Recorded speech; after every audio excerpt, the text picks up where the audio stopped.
What it do, baby? You know what time it is. You know what time it is. You know what time it is. English Friday, baby. You know, this is the time of the week when we all settle down.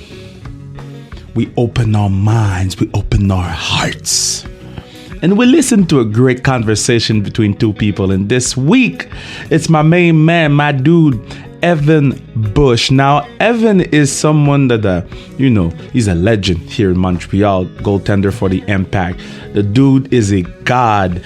But first time I met the dude, we at an F1 party, and he comes up to me. I see him, I'm like, yo, it's Evan Bush. It's Evan Bush. I'm shocked and shit.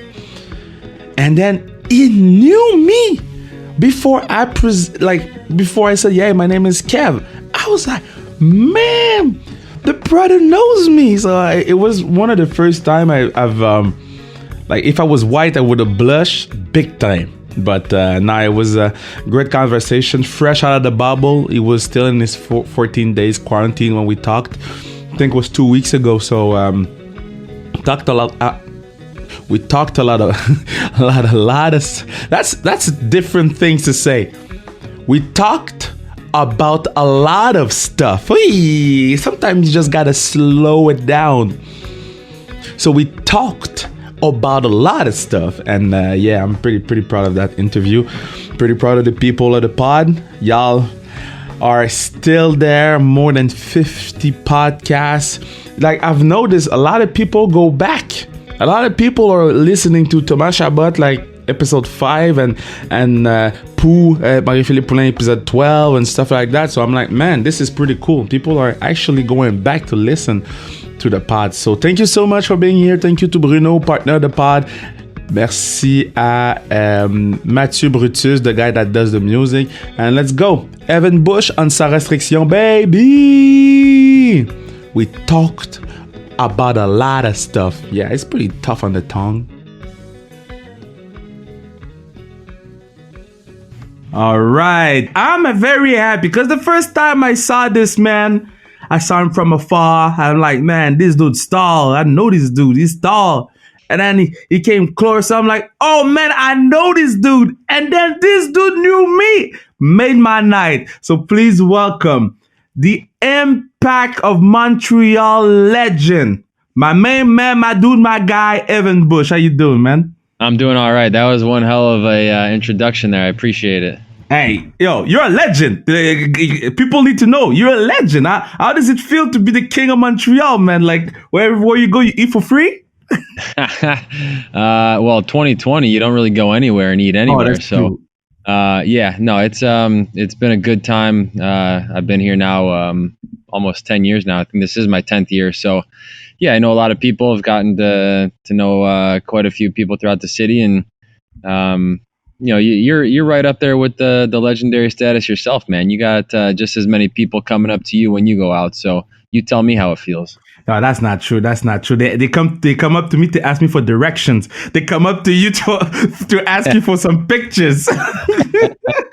Oh man, how's the return in Montreal since you've been back from the bubble? How have you been?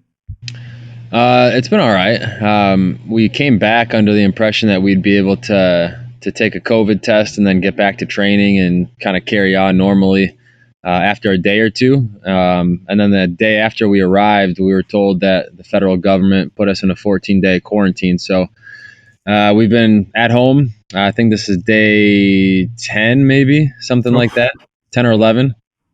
So, for somebody that likes to be out and about doing stuff and kind of staying active and staying busy, it's tough. But at the same time, it gives you a little bit of the ability to kind of sit back and see things from a different perspective. So that's all right too. Okay, so you've been in a bubble in I think it's Orlando, and then you come back here. You're back in the quote unquote bubble. What is the first thing you want to do when you're out? Oof, man, that's a good question. I'd love to go get a coffee somewhere, just do some normal stuff. But even at that, I've been very cautious with the things that I do throughout the whole year since everything kind of hit the fan in March. I got a wife and 3 kids at home, so we take the health and safety measures very seriously. So simple things like getting a coffee or going to a restaurant, a lot of those things I haven't even been doing. So just getting, when I arrived back from Orlando after 4 weeks in the bubble, the thing that I enjoyed the most, because I only had like 40 minutes of time between the airport and coming back to my house. Yeah. I really love just driving with my windows down and Oh. feeling that freedom, man. And that's another thing that I haven't been able to do now for a week and a half. I need that freedom, that the feel of driving and kind of doing things on my own. The funny thing is, when we arrived, we hit the traditional Montreal Sunday night traffic where every road in the damn city was closed. So, I even enjoyed that part of it too.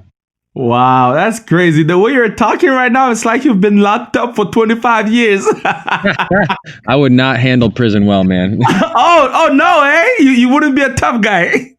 Oh man, I'd be making some deals on the inside to keep myself busy. I have a question for you because you talked about coffee. I never asked that question, but for me, like with my boys and my gals, I ask them that question because you get to know the person for real. What you put in your coffee? Oh man, it depends what kind of coffee I'm drinking. If it's a proper coffee from a place that has makes a good black coffee, I drink the coffee black. If I'm at a place like Cafe Olimpico, I go with a latte.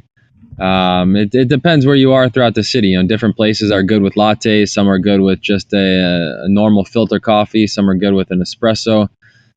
So it really depends. But I can throughout my time in Montreal, I've become somewhat of a coffee connoisseur, I suppose. So I think it's kind of comes with the territory of being in Montreal for some time. So I used to have to put milk and sugar and all that stuff in it, but I'm fine with just a black coffee if need be. Oh man, you went coffee connoisseur on me like that. Oh god. And then okay, so first time you got in, because you're from Ohio. Ohio is far, okay? So first time you come here, what was your what hit you the most? Oof, that's a loaded question because Ohio's far, but it's actually it's close enough that you can drive it. So when my family goes back in the summer or for the holidays, we typically drive it. It's about 9 to 10 hour drive, and it's a pain in the ass, but it's something you can drive. But the biggest difference, is culturally, even though it's relatively close, the cultures are completely different.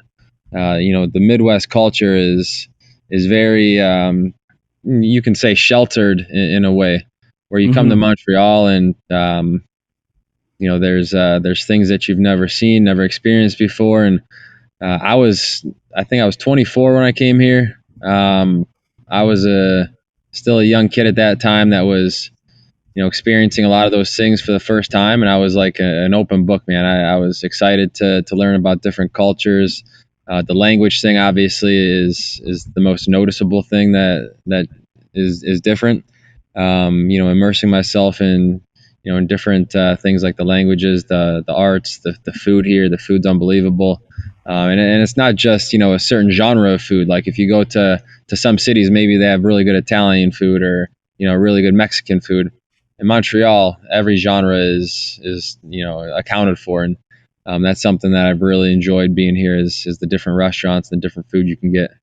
Are you a Buckeyes fan? Are you a Cleveland Cavaliers fan? You a Man, all the Bengals above. fan? No Bengals. No. Yeah, I'm a Cleveland, Ohio guy. So you grow up, you cheer for Ohio State because that's kind of in the DNA, and that's something that people up here don't really understand a whole lot. Mm-hmm. Especially the European guys that we have coming into our team all the time. We go and play in Columbus against the Crew, and they get I don't know 10,000, 12,000. They don't get very good fans. But then right down the street, you're getting 110,000 people for a college football game, and that just blows their mind because they're like, "Oh, well, how much do those kids make when they play?" Well, no, they don't make anything. So it's kind of crazy to them. But you grow up with that in your DNA as a kid in Ohio, and then being from Cleveland, the Indians, the Cavs, the Browns. I've been a fan of all of those, and obviously LeBron bringing the first championship to Cleveland in 2016 in a long, long time was a great moment. Okay, how did you celebrate that championship? It been almost 100 years. How did you celebrate that win? Honestly, I remember the night very vividly. I was living in a different house. My I had two kids. Yeah, two kids at that point, and both very young at that point. And the game was probably ending around say 11:30, 12 o'clock in the morning. And my wife was like falling asleep, and I remember it because it was Father's Day, and I thought, one of the greatest gifts that could have been given to my dad on that day was a Cleveland championship, because he raised me to be a Cleveland sports fan, and he is a diehard sports fan. He's a diehard Cleveland fan. My mom and dad both live in Cleveland, and raised our whole family to really take a lot of pride in that city. So to have that be the case that night was pretty awesome. I was running up and down the stairs in my house trying to make as little noise as possible while still like exerting as much energy as possible. So I was really excited. I couldn't sleep. I may have had a few drinks that night to celebrate. But yeah, it was a pretty awesome night. Yeah, I have a question for you because I've been to the what's Quicken Loan Center. Yeah.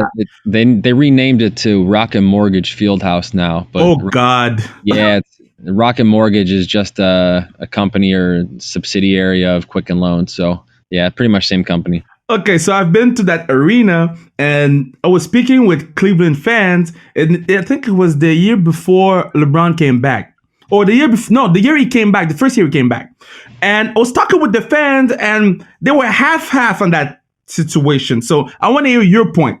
When he left the first time, were you like, man, they didn't take care of my boy, or you were like, man, that boy left us? Well, I think it was a mixture, but they didn't put the team around him that he needed to win the first time that he was in Cleveland, and you can argue that they didn't really do it the second time either, with the way that some of it's his fault too, because he tries to be the GM on the teams that he's at, and ends up bringing all his friends in, and you see that with J.R. Smith joining the Lakers this year and whatnot. But to answer your question about how I felt in that moment, I think the best way to describe that is, are you familiar with the app Time Hop? Oh, what's that? It's like you link up your social media accounts from Twitter, Facebook, Instagram, whatever it might be, and they give you your memories from that day, from whatever year, like 10 years ago, 7 years ago, whatever. Okay. So I have I've been, it's one of the worst things to actually have, because you see all the stupid stuff you said when you were younger. So when he left the first time, I was so anti-LeBron. I was all about, people burning the jerseys, and he's leaving us. He didn't win a championship for us, and he's bailing on us to take the easy route. And some of that I still find to be true. But when he came back, everything was kind of pushed to the side, and all was forgiven. And the second time he left, none of those feelings were the same for me, because he won the championship that he promised he'd deliver, and I understood why he was leaving once again, as opposed to the first time. Which of Ohio's finest would be the best, except for soccer players, would be the best soccer player? Like, which Ohio's finest you would want in the Impact in any other sport? In any other sport? Yeah, it can't be soccer because they're already good. Like any football player, soccer player, not soccer player, football player, hockey player, baseball player. I don't think LeBron would be that, because I don't think his size would be very good on a soccer field. Yeah, brother, too tall. Yeah. Man. I have a name though, but I'm not gonna tell you now. But I have a name. I'm gonna tell you after. Okay. Does it have to be a current athlete or for all time? Can be past. Yeah, all time. Okay. I'm gonna kind of cheat here, because he wasn't from Ohio, but he played for the Browns. I'm gonna go with Jim Brown. Oh, yes. Yes. He can do everything, huh? Yeah, he was a maniac. I mean, he was an All-American lacrosse player at Syracuse too. I didn't know that. Oh yeah. That's crazy. I was picking. He's not from Ohio, but I was picking OBJ. Oh yeah, yeah. No, he's actually a big soccer fan too. Yeah, that's sick. Speaking about soccer, let's go soccer. Because for me, being a goaltender is some of the craziest job of all jobs in the world. Like there's doctors, nurses, and goaltenders for me. Okay, because y'all put your bodies on the line, and you're the last line of defense. Why did you pick that position? Oh man, to compare it to doctors and nurses is a bit much. Yeah, I'm an ass. I'm sorry. Actually, it's probably quite the opposite reason why I started was because I started playing as like a midfielder and a striker, and I just didn't like running a whole lot anymore. so I just decided, it's that position looks fun. You just kind of stand there for most of the game, and then you dive around a little bit. And the other thing that I did a lot when I was younger was I played basketball. I was fairly successful basketball player, so a lot of the complementary attributes and traits of a basketball player can be used as a goalkeeper. So, jumping, the lateral movement, the explosiveness, all those things, I kind of used in both sports, and I think it benefited me quite a bit. Would you try to be like, if you could skate, be a goaltender in the hockey, like for a practice? Would you give it a try? Yeah, I think it'd be awesome. One of the things. Yeah, man. I think one of the things that I really enjoy the most when I go to Habs games is watching Carey Price. I don't know anything about technique of goaltending and hockey or anything, but I think the most interesting and impressive part of watching him is the way that he's able to track the puck and focus on the puck. And it's something that I've tried to bring into my game throughout my whole career, is that ability to kind of block out everything else, whether it's 20,000 fans, 40,000, 50,000, doesn't matter. Your sole focus is what's going on the field and watching the ball and tracking who's around you, being aware of your surroundings, but not being distracted by the external factors. And I think that that's one of the most impressive things that Carey Price is able to do with the Habs. Okay, so I'm about to ask you a real dumb question. Because when I go to the Impact games, sometimes the ball is on the other side for at least 6 minutes. I mean, when you're in net, what are you thinking about? What you gonna eat? Or because sometimes it's long. Yeah, man, and you get hungry for sure. I think the best goalkeepers in the world, and I'm not sure if this translates to hockey, probably not as much, but the best goalkeepers in the world in soccer, they use their communication and their words and their direction and instruction to keep the ball away from them. So when our team is attacking the other side of the field, that's one of the times that I'm most vocal. The goalkeeper has to be most tuned into what's going on, because they're able to stop a play before it gets there. Similar to what a safety does in football. If you're able to put people in the right positions, that pass never gets to the striker or never gets to the wide receiver in football. So those are the little things that I think a lot of fans don't see. They might not appreciate as much, but watching other goalkeepers play, I think is probably one of the best traits that a goalkeeper can have. Man, for real, you just educated me right now, because I'm not a soccer guy. I like to go to the Impacts and watch the games and scream because everybody be screaming. But I ain't no soccer guy. So when people teach me about the game, next time I'm gonna come to the Saputo Stadium in like 60 years, I'll be watching y'all, and I'll be watching the goalie and see what he's saying. Because man, you just teach me, my man. Yeah, exactly. And if goalkeepers are being silent, not only is it bad for the rest of the team and the structure of the team, but that's when you start to lose focus as a goalkeeper, because your silence turns into distractions and you start kind of losing focus of what you're trying to accomplish.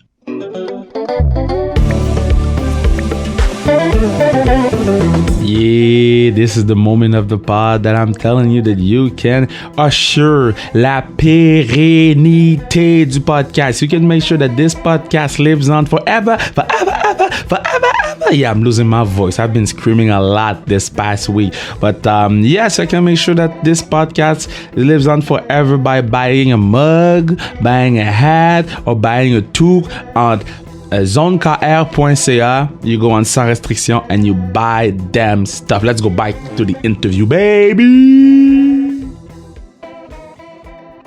Let's go back to the bubble for a second. So so there was the NWSL that started before y'all, and then MLS started, and we saw what they did for the Black Lives Matter and everything, and then we saw what MLS did for the Black Lives Matter. You go on your timeline and you know you're one of us. Now, how was it handled, and how was it to be able to showcase so much love for the Black community in front of the eyes of the world? Yeah, I think the tough part was that the coalition for change, the Black Player Coalition for MLS, they only had, I think, 19 days from when they got organized to when that demonstration happened on the first day. So it's a very short time period to try to get something together, especially something that's going to be nationally televised in both the U.S. and Canada. So I think that from that standpoint, they did a fantastic job. I think that they were able to rally the troops. They had the demonstration, organized. From what I understand, fairly well, very well. For what their intentions were. I think the one thing that if they would have had more time and they would have had more input from different people from both sides, the Black community, the white community, Asians, whoever it might be. I think that the one thing that was missing, and I think our coach commented on it publicly as well, is that it would have been potentially a stronger message if they had every player involved in it, and not just the Black community. So, I don't know if you're familiar with the setup of ESPN Wide World of Sports, but yeah, there was probably 25 to 30 fields that the teams were using to train on every day. And they were all surrounding the 3 game fields that were being used every day. And the demonstration was, it took place on the game field that was hosting the game that night, of course. So you had about, 100 Black players, it's probably about 100 Black players in the demonstration. With the ability of ESPN, I think, my idea would have been to have, the Black players in that field doing the exact same thing that they did, and then pan up with a drone image or video of every other field with every other team, with the rest of the players in line, holding their hands up or in lock arm or whatever the demonstration might have been, to really send a powerful message that it's not just the Black community doing this on their own. The Black community is starting it. They're the most powerful force in the demonstration, but the rest of their brothers from the teams are standing, right behind them, right next to them, however you want to phrase it, supporting them in this. And I think that image would have been, potentially even more powerful. But, like I said, they had a very short time period. I think that the organizers of the event, they did very well. I know some of them, for some time now, for 15, 20 years, even some of those guys. So I think that they were dealing with something that had to come off very quickly, and I think they dealt with it very well. Man, it gave me them chills, man, just thinking about what it could have been. Woo! Because I always said this movement or this lifestyle, I'd rather use lifestyle because movement is you can, it stops one day, and then being Black is all the time. So when I saw that picture of Julie Hertz and her Black teammates crying, I cried, because we need y'all in this movement. So when we go on your Instagram, we see the post, we see you with y'all with us, and then we know where you stand. So that's some of the most important thing in this whole Black Lives Matter thing, because we need our white brothers. Because I mean, at the end of the day, y'all guys still have a lot of power, so y'all gotta share that power. And if we share it, we can level up the field a little bit. So I'm happy that the way you just spoke about it, and it's fun to see. It's great to see where you stand. You know. Yeah, no, I think that there should be more stuff going forward. There's communication, weekly with the Black Player Coalition and MLS about ideas and things that they want to accomplish. And like you said, it can't be something that it can't be just social media posts occasionally, and it can't be one demonstration at the start of the kickoff to the bubble scenario or whatever. It has to be consistent, and it has to be a message that comes off with a lot of credibility and a lot of thought behind it. So I think they're heading in the right direction, and I'm glad to support them with that. So in the bubble, you ate the same thing for 3 months. Ooh, whew. Oh man, yeah, pretty much, man. It's hard. It's hard to. You don't want to come off sounding like entitled and all those things, but I think anybody eating the same thing over and over and over we're there for 4 weeks. The food wasn't awful. It wasn't bad food. It was just the same thing over and over.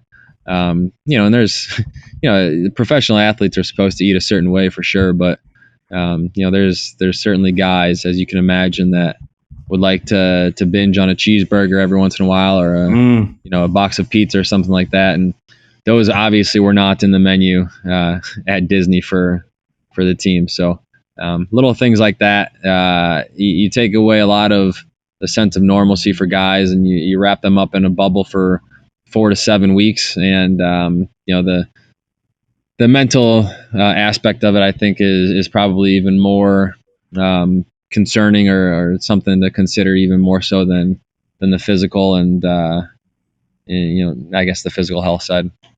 So you were, because I did an interview with two of the girls from the NWS. I didn't know about that league. Did you know about the NWSL? I didn't know. Yeah. I'm not sure how many teams are in it, but I know that they're pretty well supported in certain markets. I think Portland's markets, very well supported.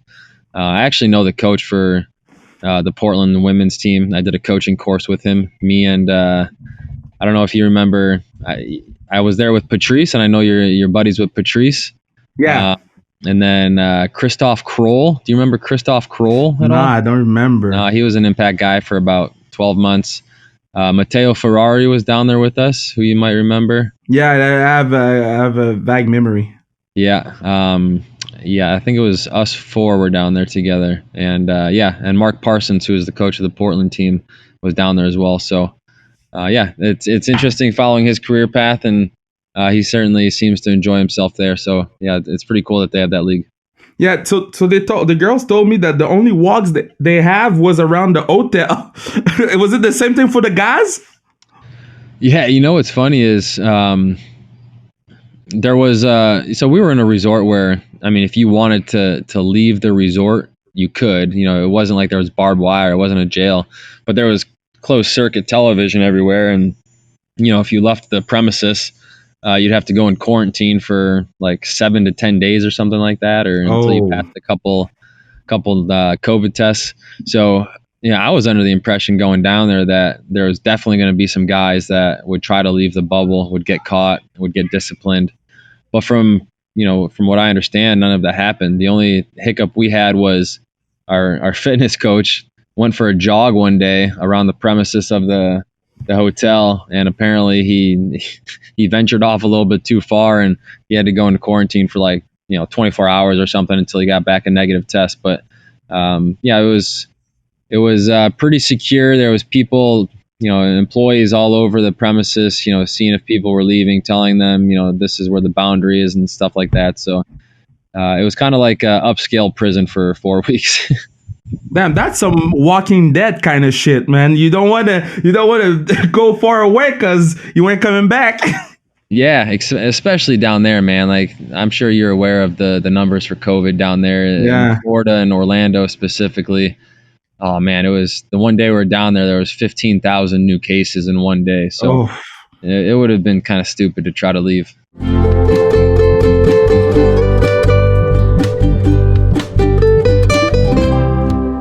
Yeah. Okay. So on the pod, we have a little game. So I name you a player of the team, and you tell me a little anecdote or something funny about the player. All Okay. right. So you ready? Yeah. Okay. So we're gonna start with my dude Samuel Piet. Sammy's a good guy, man. I didn't know anything about him until he came into Montreal, and he's a great guy to talk to. Our lockers are right next to each other. Oh, it's cool. Yeah, and he's obviously expecting his first kid, so hopes and prayers that things go well with that. He was actually a member of the Major League Soccer Players Association with me the first or second year that he was back in Montreal. Wow. And we would have our meetings in Vegas, and so we went to Vegas, and there was a couple guys that I knew, and one of them was Jeff Antonella from Portland, and then a couple other guys that would hang out. And he's awful with remembering names apparently, because he would call every single one of the guys that we hung out with Jeff, and it became kind of like a running joke the whole time we were down there, because he'd be like, "Hey, is Jeff coming?" And then someone else would show up. He goes, "Oh, hey Jeff, what's up, man?" It was like we still joke about it today, and he's a good dude, as you know. That's great. That's great. I love Sammy. Sammy is so great. He's so funny with his long hair and his smile. I love my dude. Okay, next, Nacho. Nacho. Oh man, what a guy. I've been vocal. I'm gonna say to you, I've been vocal, and people trash me on the internet because I said that on television. I was like, man, Nacho is good at soccer, but I don't know if he is, that dude. That's what I said. I don't know if he's that dude. He's a good soccer player, and then people started to trash me. So you cannot tell me he's not that dude, but where do you rank him? No, I mean, he was one of the best players in MLS for the 4 or 5, however many years he was here. And what made him great was, not only what he did on the field, but his ability to connect with the players in the locker room and off the field. When, my feeling is when you bring in a designated player in MLS and you give him, that type of title and that type of responsibility, you need him to, be a guy that's not going to take that title and go into the locker room and be arrogant about it, be demanding, be entitled. You need him to be humble. You need him to lead. You need him to lead by example. And I think, by and large, Nacho did all of those things. And it's a shame that we couldn't, advance further for him, different moments. We almost did in 2016, came very close. 2015, we almost won the Champions League with him. But in terms of his legacy here, he goes down as the best player in Impact history to this point, and he won't be forgotten, neither by the fans or by his teammates, because he was such a great teammate. Okay, all right. Okay, so next. Okay, so this guy, Safir Taider. Safir is an enigma, man. Like you'll see him some days, walk into a meeting at 11 a.m. and it looks like he just, rolled out of bed, his eyes half shut. It could be the day of a game, 2 hours before the game, and it looks like he's kind of in a poor mood or, sleepy or whatever. And then he'll show up and score 2 goals and have an assist, and he shows his qualities. So he's one of those guys that he's kind of hard to read sometimes, but he's got a lot of qualities, and definitely useful, in the attacking side of the field for us. 100%. It looks easy for him. It looks easy. At times, yeah, for sure. I mean, he's got a ton of quality. His resume speaks for itself. Some of the clubs that he played at.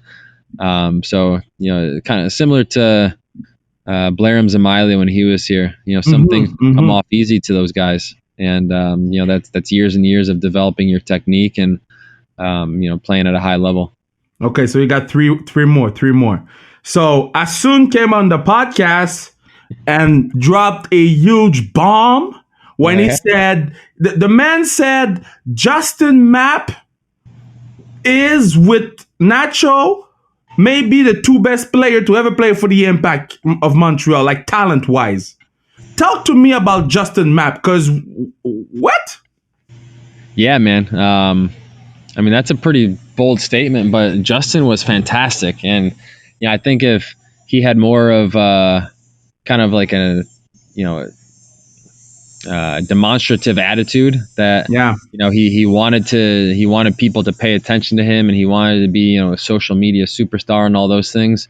And if he was able to stay a little bit healthier than he was throughout his career, people would be talking about him in the same vein that they talk about Nacho, because that Justin was a phenomenal player, phenomenal. Mm, The year that we lost in the final, the Champions League final, it was a real shame because I was suspended for the second leg, and Justin was injured with a dislocated elbow, and Cameron Porter was injured with his torn ACL, and we were all sitting up there in the box watching the game unfold. And I couldn't help but think that if the three of us were able to contribute in that game, things could have potentially been different. And that was just kind of the story of Justin for a lot of the time that he was in Montreal. When he was on the field, he was the silkiest, smoothest player on the field every time. wow. And I think a lot of people don't give him credit for that because he's an American guy. Yeah, if you put Piatti's jersey on Justin Mapp, you would have said this guy should have been a DP.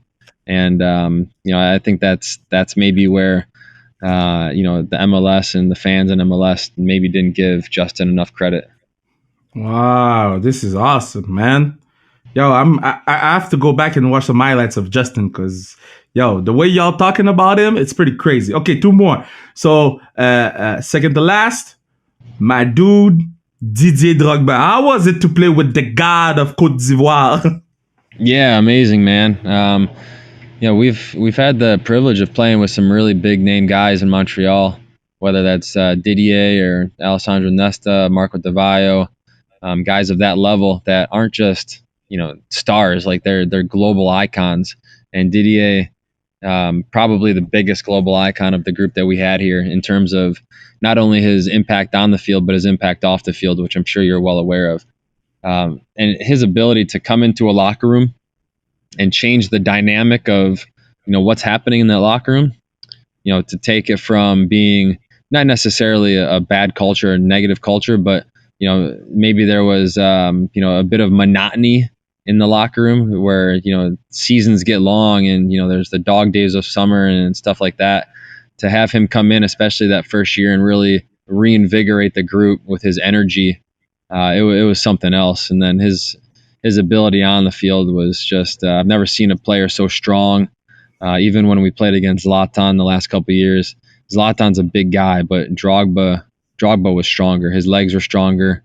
Zlatan's probably had maybe a better career, more longevity and stuff like that. But Didier could just post guys up and kind of make a mockery of some of these players. Damn, yo, that's pretty good. That's pretty good. Okay, so last one. I kept him for last because this dude, he already came on the podcast, and first second he came on, he was with two other guys. First second he came on, got roasted. That's what we do. We roast this guy. Anthony Jackson Amel. Talk to me about this boy. I knew in the lead up to that name who you're talking about immediately. Yeah, Jax, man.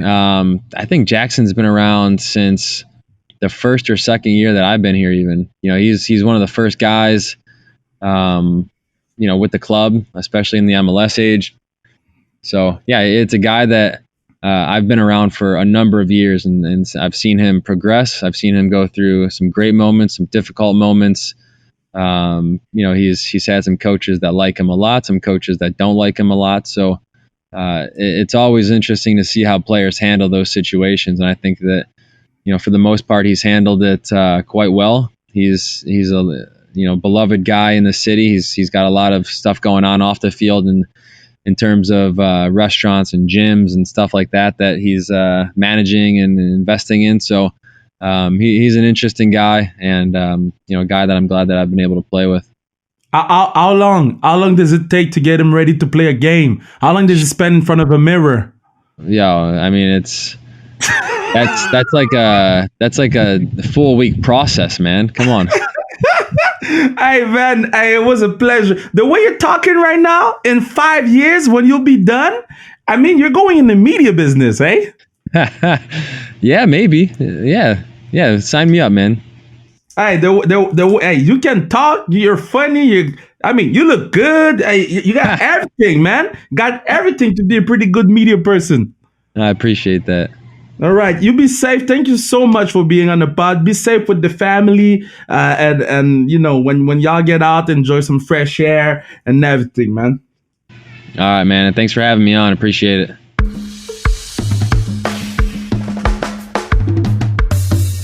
Man, this dude a beast.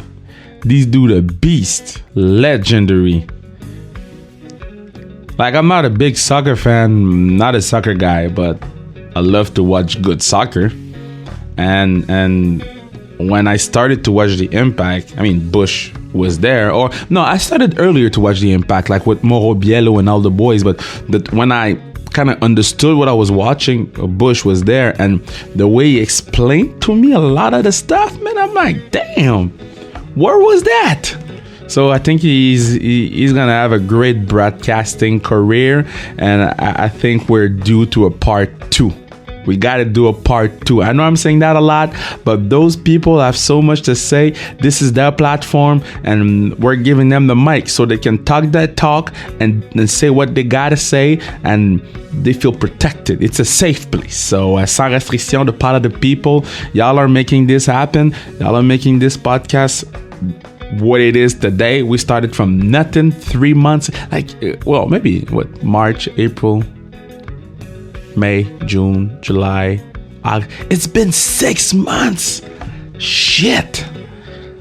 6 months. Ah, damn. Anyway, so thank you so much for being there. Either it's in French or in English. Go back to listen to the pods. We have a lot of podcasts in English if you don't speak French. And if you speak French and you listen to the podcast in English, well, thank you so much. So I'll see you soon, and be safe. Don't put your fingers in your mouth, and follow us on Instagram at Sans Restriction, baby.